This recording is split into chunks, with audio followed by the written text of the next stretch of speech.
Good morning and welcome to our review here of Module 6. This is for Environmental Science. So Module 6 is going to take a look at toxicants and human and ecological health. So hopefully you can see my share screen here, just going through the module. That way we're on the same page as to what is due for this week. So again, we're going to take a look at some personal habits that contributes to certain environmental issues. Maybe we'll look at ways that we can describe how we personally can promote a more sustainable solution. We have a discussion and an assignment that will help with that as well too. So if you go into the module introduction, here is a good review so you can get started here looking at some of the learning objectives, learning at what we're going to be doing here in this module. So let me go ahead and back out here. For our readings and resources, make sure you specifically pay attention to Chapter 10 of our textbook. This is called Essential Environment, the Science Behind the Stories. When you are reading the chapter, ask yourself some of these questions. How does dose and methods of exposure really determine the consequences of toxicants exposure in us as humans and, of course, with the environment? Also, look at some of the case studies and understand how these toxicants are studied and managed. As we've been seeing quite a bit in our course, there is a lot of toxicants in our water, in our air, that is not really being regulated. So there is a need for some of these more stringent regulations. There's also a few videos here, so take a look at environmental pollution video. This is more of an animated video that's going to really show how some of our personal choices and behaviors can influence our contaminants and some solutions that we can use to help clean up our environment. Look at the toxins and food webs link.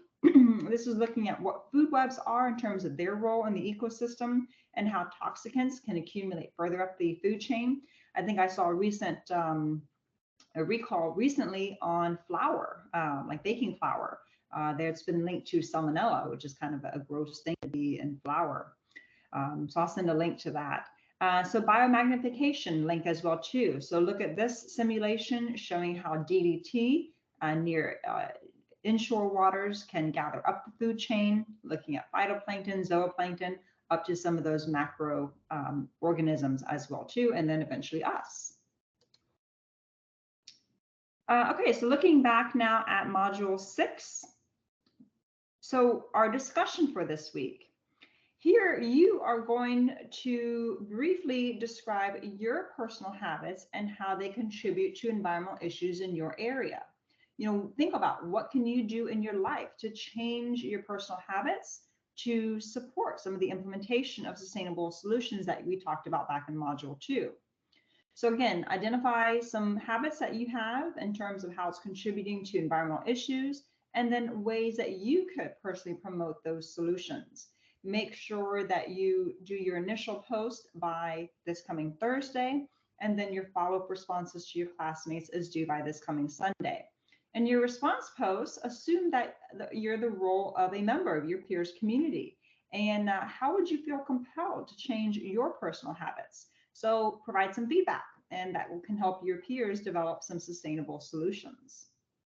And then your 6.2 is looking at a journal.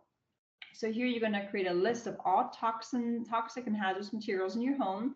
Even if you rent an apartment, I'm sure you have some type of cleaning supplies or some other types of products there that you can take a look at. So this can be lawn care products, cleaning, e-waste, oil-based, even paints and things, batteries. There's a link here to the list of household pollutants PDF for additional products if you need help with that. So what you're going to do in your journal assignment is discuss why you chose the certain toxic or hazardous products that you have over more environmentally friendly ones. And if you have a few or more toxic products, explain how you avoid the use of them. So select 2 of those products and how they're regulated in terms of use and disposal. Some of these labels have links to websites where if you get exposed or anything like that, you can call a phone number. So you might get some information from there. So again, the journal looking at the toxic and hazardous materials in your home.